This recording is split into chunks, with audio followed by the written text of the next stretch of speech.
ሲያረጉ የጠበቁት ጠጃ ሰርተው እያመለኩ እግዚአብሔርን ሕግ ስጠኝ ብሎ የሚለምን ሕዝብ ሕጉን እስኪሰማ ድረስ መታገስ አለበት። እግዚአብሔርን አናግረኝ ምን እናርግ እባክህ መልእክትን ስጠን ምን ማድረግ እንዳለብን ምራን ካለ ድምጹን እስኪሰማ መታገስ አለበት። ዘገየብኝ ብሎ ሌላ ነገር ማድረግ አይችልም። ዛሬ አብዛኞቻችን እግዚአብሔርን ጠርተነው ተማጽነነው ምን እንድናረግ ትፈልጋለህ ብለነው ድምጹን ለመስማት ራሱ አንፈልግም። እኛው ራሳችን የምናደርገው ወሰነናል። ቶሎ ብለን እንጸልይና በልበቃ በዚህ ደግሞ ዘምተን የሆነ ነገር እናርግ ይባላል። እንዴት ማለት ነው? ከሰማው እስከ ጥግ ድረስ ነው መስማት ያለብን። አርግ ያለን እስከ ጥግ ድረስ ነው ማድረግ ያለብን። እነሱ ከታች ሌላ ኃጢአት እየሰሩ ነበር። ስለዚህ እግዚአብሔር አምላክ መጀመሪያ የገረዛቸው በሕጉ ነው። እስኪ መጀመሪያ በሉ የገረዛቸው በምኑ ነው? በሕጉ ነው። ሁለተኛ ጊዜ ገረዛቸው ማለት ምን መሰላችሁ? ያ ኢያሱ አንስቶ እስራኤላውያንን ገርዟቸው የጣለበትና የተጠቀመበት ድንጋይ ጌታችን ኢየሱስ ክርስቶስ ነው። ቅዱስ ጳውሎስ አንደኛ ቆሮንቶስ መልእክቱ ምዕራፍ 10 ቁጥር 4 ላይ ያ እስራኤላውያን የውሃ ምንጭ ወጥቶላቸው ይጠጡበት የነበረው አለቱ ክርስቶስ እንደነበረ ይናገራል። ሁለተኛ ጊዜ ግረዛቸው ማለት የኦሪቱን ሕግ ሰጥቻቸው ነበረ እንዲያዩት እንዲመለከቱት ራሳቸውን እንዲያስተካክሉበት። እሱ አለበቃ ቢለን እግዚአብሔር አምላክ ሌላ ጨመረልን። እሱ ራሱ ሰው ሆኖ አስተማረ። ሁለተኛ ግረዛቸው ማለት እሱ ነው። ቀጠለናስ ምን አለው? ስትሰሙ ቁስላቸው እስኪሽር ድረስ እዛው ያሉበት ቦታ ይቀመጣል። ምክንያቱም የተገረዘ ሰው ወዲያው ተነስቶ ምን ማድረግ አይችልም፣ መንቀሳቀስ አይችልም። ምን ማለት መሰላችሁ? ቁስላቸው እስኪሽር ያሉበት ቦታ ይቀመጡ ማለት አንድ ሰው ኃጢአት ሲሰራ ከነበረ በደል ሲሰራ ከነበረ የእግዚአብሔርን ሕግ ሰምቶ አቁም ሲባል ማቆሙን ሊያቆም ይችላል። ግን ከኃጢአት በላይ ልምድ ክፉ ስለሆነ መተው ያስቸግረው። ዛሬ አሁን ዘፈን ኃጢአት መሆኑን ሁላችንም እናውቀዋለን። ለምን አናቆሙ? ሁለት ቀን ታቆመውና ሶስተኛው ቀን ላይ ምን ያደርጋል? እንድታጉረመርሙ ያደርጋል። ትለዋለህ። ገብቷችኋል? ስለዚህ ትተን አንተውም ማለት ነው። ብትሰርቅ 3 ቀን 4 ቀን ልትሰበሰብ ትችላለህ። ብትጠጣ ብትዘሙት ሌላም ነገር ብታረግ ጥለን አንጥለውም ማለት ነው። እየሰማችሁ ነው? ቁስል ማለት እሱ ኃጢአት ጠባሳ ቁስል ጥቶ ነው የሚያልፈው። ስለዚህ ምን አለ? እስኪሽሩ ድረስ እዛው ያሉበት ቦታ ይቀመጣል። እግዚአብሔር አስተምሮት ኃጢአቱን እንዲተው የመከረው ሕዝብ ይረፍ ማለት ከቤተ ክርስቲያን አይውጣ ማለት ነው። እዛው ይቀመጥ ቁስሉ እስኪሽርለት መልሶ ወደ ወጣበት ኃጢአት እንዳይመለስ እግዚአብሔር እንዲጠብቀው አስቀምጧል። ከዛ በኋላ እግዚአብሔር ምን አላቸው? ፋሲካውን እንዲያከብሩ ነገራቸው። እንግዲህ ስሙ፣ ይሄ ሁሉ ቅድመ ዝግጅት ፋሲካ ለማክበር ነው። ፋሲካው ጌታችን ኢየሱስ ክርስቶስ ቅዱስ ሥጋና ክቡር ደም ነው። ግዝረቱ ጥምቀት ነው አለ። ሁለተኛው ግዝረት ማለት አምላክ ሰው ሆኖ የሰጠን ሕግ ነው አለ። ቁስል መሻር ማለት ኃጢአታችንን ትተን በጽድቅ መጠገንና መቆም ማለት ነው። ሰው ወደ ቅዱስ ሥጋው ወደ ክቡር ደሙ ሲመጣ ሊያደርገው የሚገባው ቅድመ ዝግጅት አስቀድሞ ጌታችን በኢያሱ አሳየ። ይህንን ሁሉ ካስደረጋቸው በኋላ ነው ቀጣዩ የቅዱስ ሚካኤል ታሪክ የሚመጣ። ልክ ፋሲካውን አክብረው በጨረሱ ጊዜ ላይ ኢያሱ ቀና ብሎ የኢያሪኮን ምድር ተመለከተ ይላል። እስኪ ኢያሱ በሉ ምንን አየ? ኢያሪኮን አያት። ሊገቡባት እንወርሳታለን ብለው አስበው ወደ ከነዓን ሲጓዙ የሚያልፉባትን መሬት ተመለከተ። ኢያሪኮን በዓይኑ እየተመለከተ ከኢያሪኮ በሚያው እይታ ውስጥ አንድ የተመዘዘ ሰይፍ የያዘ ሰው ከፊት ለፊቱ ቆመበት። ኢያሱ በጣም እኮ የሚገርም እንዴት ጽኑ ነው። አሁን እኔና እናንተ ተስፋ የምታረጉት ቦታ ወደ ቤተ ክርስቲያን ጠዋት እየመጣችሁ በሩ ላይ ጥበቃው ሳይሆን በጣም የሚያስፈራ ሰይፍ የያዘ የሚንቦገቦግ ሰው ቆሞ ብታዩ እንደምትሉ ኢያሱ ምን እንዳለው ታውቃላችሁ? አንተ ከማን ወገን ነህ? ከኛ ወገን ነህ ወይስ ከጠላቶቻችን ወገን ነህ? አሁን እኛ እንደዛ ብለን አንጠይቅ። ሲጀመር እንደዚህ ያለ ነገር ቤተክርስቲያን ላይ ቆሞ ስንመለከትም ምንም ቤተክርስቲያን የመጣን ሰዎች ብንሆንም ነገም መቼም አይቀርም እሱ ሲሆን ወይ ዋታ ጠዋት ላይ ይመጣል ነው ምናምን ብለን ምን ይላል? ኢያሱ በፍጹም ቆመ ፊት ለፊት። አንተ ከማን ወገን ነህ? እና ቅዱስ ቄርሎስ ምን ይላል? አንደኛ ዮሐንስ መልእክት ምዕራፍ 4 ቁጥር 1 ላይ እግዚአብሔር ከሚሰጣቸው ጸጋዎች መካከል አንዱ መናፍስትን መመርመር ነው ይላል። ምንን መመርመር? ኢያሱ ፊት ለፊቱ ቆሞ የተመዘዘ ሰይፍ ይዞ የታየውን ሰው አንተ ከማን ወገን ነህ? ከኛ ነው ወይስ ከጠላቶቻችን ብሎ የጠየቀው መናፍስትን እየመረመረ ነው። ኢያሱ ከዚህ በፊት እኮ መላእክትን ሙሴ ሲያይ አይቷል። ለራሱም ጭምር ታይተውለታል። ከዛም ባለፈ ለመላእክት አዲስ አይደለም። ግን ሲገለጡለት መረመረ። ቁም ነገር እኮ አለው። ይሄ እኮ ትምህርት ነው። በህልማችሁ ተኝታችሁ አየን የምትሉትን አልጋችሁ ላይ የተገላበጣችሁ የምትመለከቱትን ነገር በሙሉ እናንተ እንደገዛ ፈቃዳችሁ አትተርጉሙትም። ያየው ቀይ ሰው በሙሉ ማርያም አይደለም፣ ሚካኤል አይደለም፣ ገብርኤል አይደለም፣ መናፍስትን ሁሉ መርምሩ ይላል መጽሐፍ። አንተ ከማን ወገን ነህ ብለህ መጠየቅ አለብህ። ከኛ ነህ ወይስ ከጠላቶቻችን ወገን ነህ? ምክንያቱም ቅዱስ ጳውሎስ የገላትያ መልእክቱ ምዕራፍ 1 ቁጥር 8 ላይ ሰይጣን ራሱን የብርሃን መልአክ አድርጎ እንደሚመጣ ይናገራል። ራሱን የብርሃን መልአክ አድርጎ የሰማይ መላእክት የማይሰብኩትን ስብከት እየሰበከ ይመጣል። ስለዚህ ቅዱስ ኢያሱ ጠየቀው፣ አንተ ከማን ወገን ነህ? ከኛ ነህ ወይስ ከጠላቶቻችን ወገን ነህ? የተመዘዘ ሰይፍ ይዞ የቆመው ያ ወታደር ምን ብሎ መለሰለት? ከእናንተም ወገን አይደለሁም፣ ከጠላቶቻችሁም ወገን አይደለሁም፣ እኔ የእግዚአብሔር የሰራዊቱ አለቃ ነኝ። እስኪ እኔ በሉ የእግዚአብሔር የሰራዊቱ አለቃ ነኝ። ያ የተመዘዘ ሰይፍ ይዞ የቆመው ወታደር የመጣው ቅዱስ ሚካኤል እንደሆነ እናውቃለን። ለምን እንዴት እንደሆነ ነግራችኋል። ግን ቅዱስ ሚካኤል የመጣው ማንን ሊረዳ? አረበልሱ ተው እስራኤላውያንን ነው። ኢያሱ እስራኤላዊ ነው፣ ህዝቡ እስራኤላዊ ነው። ከማን ወገን ነህ ሲለው ከእናንተ ጋር ነው የሚለው ምን ችግር አለ? ምንም እኮ ችግር የለም። ሊረዳው የመጣው ማን ነው? እነሱ ነው። ከጠላቶቻቸው ወገን እንዳልሆነ እናውቃለን። እየሰማችሁ ከጠላቶቻቸው ወገን እንዳልሆነ እናውቃለን። ከነሱ ወገን እንደሆነ እናውቃለን። ግን ከማን ወገን አይደለሁም ማለት ካንተም አይደለሁም፣ ከጠላቶች ከነሱም ወገን አይደለሁም፣ እኔ የእግዚአብሔር የሰራዊቱ አለቃ ነኝ። ምን ለማለት ተፈልጎ? የመላእክት ተፈጥሮ እንደ ሰው ልጅ ተፈጥሮ አይደለም። ከናንተ እንደው አይደለም፣ ከናንተ ወገን አይደለም የሚለው በሰው አምሳል ታየው እንጂ እንደ ሰው ስጋ ያለኝ እንዳልመስል እያለው እየሰማችሁ ከነሱም ከጠላቶችም ወገን አይደለም ማለት እንደዚሁ ተመሳሳይ ነው። ሰው አልሆንኩም ብቻ አይደለም ያለው፣ ወይንም ደግሞ እንደ ሰው ስጋ ያለኝ አይደለም እኔ ረቂቅ ፍጡር ነኝ እያለው ነው። በአንጻሩ ደግሞ አይ ከጠላቶችም ወገን አይደለም ሲለው ተመሳሳይ መልእክት እየሰጠው ነው። አጥፊም ሆኜ አይደለም የመጣሁት እኔ አንተን ልረዳ ነው የመጣሁት እያለው በተፈጥሮ እነሱን እንደማንመስል እኛም እነሱን ልንሆን እንደማንችል አስረግጦ ነገሩ። እኔ ከእናንተ ወገን አይደለም ማለት እኔ የእግዚአብሔር ሰራዊቱ አለቃ ነኝ። ቀጠለና ታዲያ ጌታ ወይ ምን እንዳረግ ትፈልጋለህ አለው ኢያሱ። ምክንያቱም እየታየው ያለው ወታደር ሆኖ። ስለዚህ የእግዚአብሔር መልአክ ምን አለው? የቆምክባት ስፍራ የተቀደሰች ናትና ጫማህን ከምን አውልቃለሁ? ከእግርህ አውልቃለሁ። ልብ ብላችሁ አድምጡ። ይሄ የተመዘዘ ሰይፍ ይዞ ከፊት ለፊቱ የቆመው የእግዚአብሔር መልአክ ነው። የእግዚአብሔር የሰራዊቱ አለቃ እያለ ተደጋጋሚ ይናገራል። ዳንኤልም በትንቢቱ ላይ ተናግሯል። ከዋነኞቹ አለቆች መካከል አንዱ ሚካኤል ምን ሊያደርገኝ መጣ ብሎ ሊረዳኝ መጣ ብሎ ይሄ ከፊት ለፊቱ የቆመው የእግዚአብሔር አለቃ ሚካኤል ነው የምንለው ለዛ ነው። ሲታየው ሲገለጥለት በሰው አምሳል የታየው የተገለጠለት ለምንድን ሊረዳው ሊገነዘበው ሊያውቀው በሚችል መንገድ ነው መታየት ያለበት። መላእክት በባህሪያቸው ረቂቃን ናቸው። አይያዙም፣ አይጨበጡም፣ አይዳሰሱም። ሲታዩ ሲገለጡ ግን እኛ ልንረዳውና ልናውቀው በምንችለው መልኩ ይነገራል፣ ይታያልም ጭምር። ስለዚህ የማይታየው የእግዚአብሔር መልአክ በአይነ ስጋ ለመመልከት ብንፈልግ ማየት የማንችለው የእግዚአብሔር መልአክ ለኢያሱ ግን ሲሆን የተመዘዘ ሰይፍ ይዞ የመጣ ሰራዊት መሰሉ። ሁለተኛ ለምን ሰራዊቱ መስሎ ሲታዩ? ኢያሱ ወደ ኢያሪኮ እየሄደ ያለው ለውጊያ ነው። ስለዚህ አብሬ ለዘምትን የመጣሁት ብሎ ለሚሰራው አገልግሎት እንዲመች ብሎ የእግዚአብሔር መልአክ ሰራዊት መስሎ ታየ። ሁለተኛ ሶስተኛ የእግዚአብሔር መልአክ ለኢያሱ የታየው ለምንድን ነው? ጠላቶቹን ሊያድንለት ነው። ጠላቶቹን ሊያጠፋለት፣ እሱን ሊያድነው፣ ነፃ ሊያወጣው። የእግዚአብሔር መልአክ በነገራችን ላይ በተለይ ቅዱስ ሚካኤል ምን ያልተገኘበት የኦሪት ታሪክ አለ። በነገራችን ላይ ሚካኤልን ሰው እኮ ወዶ አይደለም በነገራችን ላይ ሁሉም ነገር የሚለምን። ኢያሱ ጋር ስትሄዱ ጠላቶቹን ድል የሚያደርግ ሰይፍ ይዞ ቆሞ እንዳፈረ እንዳትደነግጥ ብሎ የሚናገር መልአክ ሆኖ ታገኙታላችሁ።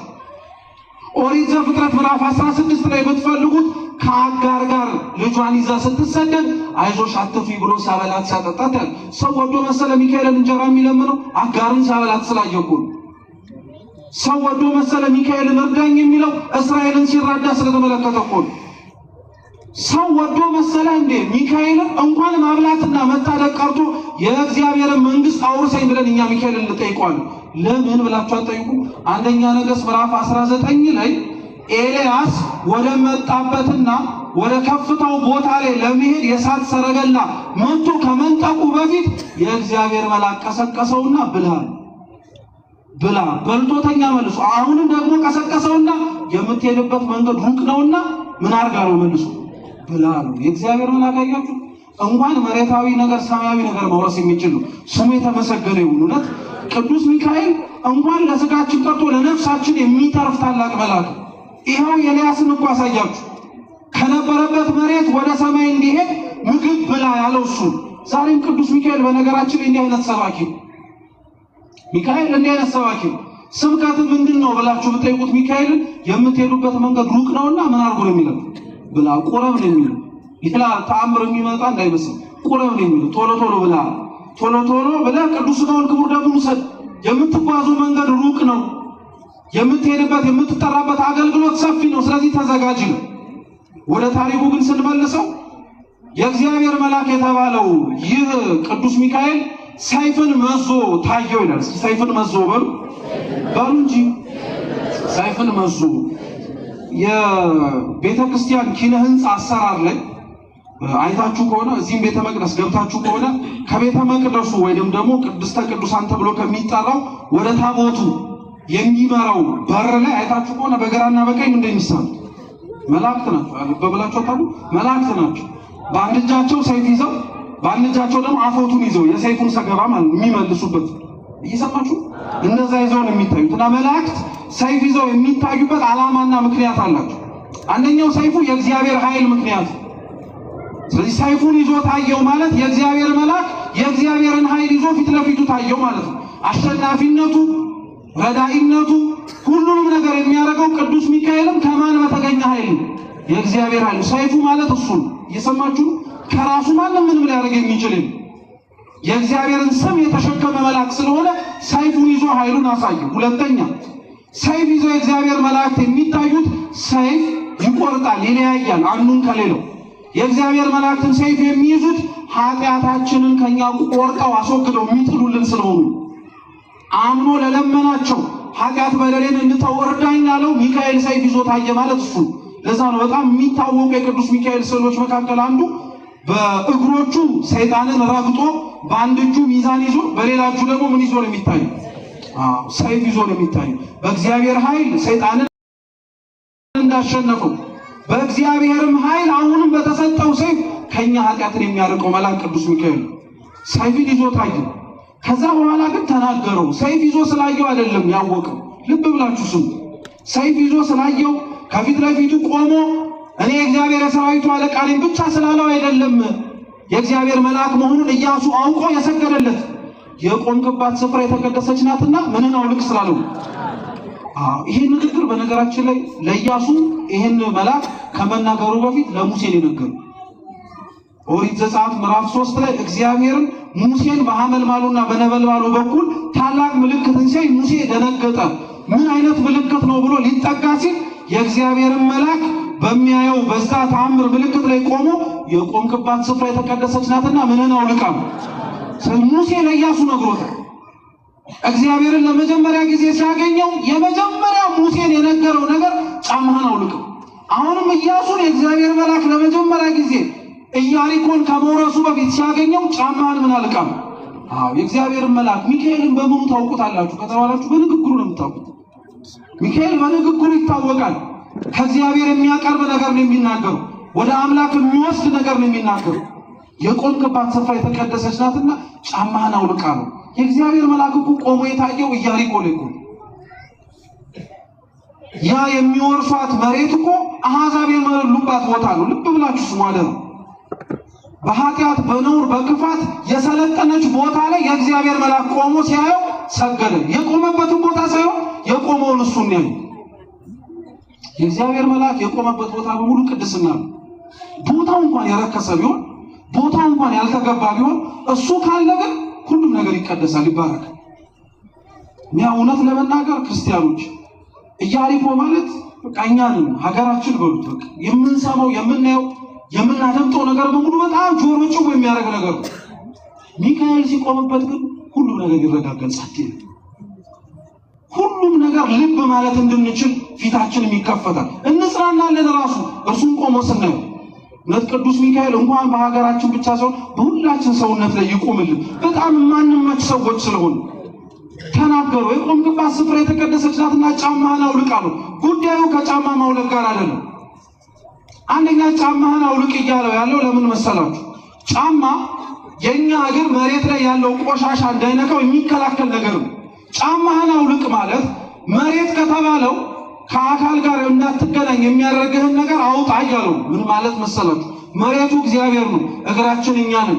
ጫማው መካከል ላይ ያለው እኛና እግዚአብሔርን ላያገናኘን የሚችለውን ነገር አውልቃችሁ ጣሉ እያሉ እየሰማችሁ። ይሄ ሁሉ ክፋታችን፣ ነውራችን፣ ዘረኝነታችን፣ አድመኝነታችን በልባችን ውስጥ የሰለጠነብን ከእግዚአብሔር ጋር እንዳንገናኝ ያደረገን ነገርን በሙሉ ምን አድርጋችሁ ጣሉት? አውጣችሁ ጣሉት። የቆማችሁባት ስፍራ ምን ያደረገች ናት? የተቀደሰች ናትና። ሁለተኛስ ጫማ የሚሰራው ከሞተ እንስሳ ቆዳ ነው። የሞተ እንስሳ ቆዳ ነው አንድ ሰው ጫማ አድርጎ በጊዜው ይራመድበት የነበር። ጫማ አድርጎ አሰርቶ በማሰሪያ ቋጥሮ ከዛው ላይ ይራመድበት ነበር። ምን ማለት መሰላችሁ? ጫማን አውልቀጣል ማለት ጫማ እስራት አይደለ? ከእስራት መጀመሪያ ተፈታ። ኃጢአት ነውርህን ተወው። የቆምክባት ስፍራ ምን አይነት ቦታ እንደሆነች ወቋት። የቆማችሁባት ስፍራ የእግዚአብሔርን ድምጽ የምንሰማበት ብቻ አይደለም። የቆማችሁባት ስፍራ ተአምር የምታዩበት ብቻ አይደለም። የቆምንባት ያለንባት ቤተ መቅደስ የእግዚአብሔር አካሉ ነው። እዚህ ሰው ጫማውን ካላወለቀ የት ሊያወልቅ ነው? እዚህ ሰው ራሱን ዝቅ ካላደረገ የት ራሱን ዝቅ ሊያደርግ? እዚህ ሰው ራሱን ከእግዚአብሔር ጋር ሊያገናኘው የሚችለውን ነገር አውልቆ ካልጣለ የት ሊጥል ነው? እዚህ ነው መቀደስ፣ እዚህ ነው መባረክ፣ እዚህ ነው ንጽህናንና እዚህ ነው ቅድስናን ገንዘብ አድርጎ መሄድ የሚቻል አላችሁ። ቅዱስ ጎርጎርዮስ ዘኑሲስ ደግሞ በተለየ መልኩ ይተረጉመዋል። ምን ይላል መሰላችሁ? ያረጉት ጫማ ወይም ኢያሱ እግር ላይ ያለው ጫማ ማለት ኦሪት ዘፍጥረት ምዕራፍ 3 ላይ አዳምና ሔዋን የብርሃን ልብሳቸው ሲገፈፍ እግዚአብሔር ያለበሳቸው የቁርበት ምሳሌ ነው። እየሰማችሁ ነው?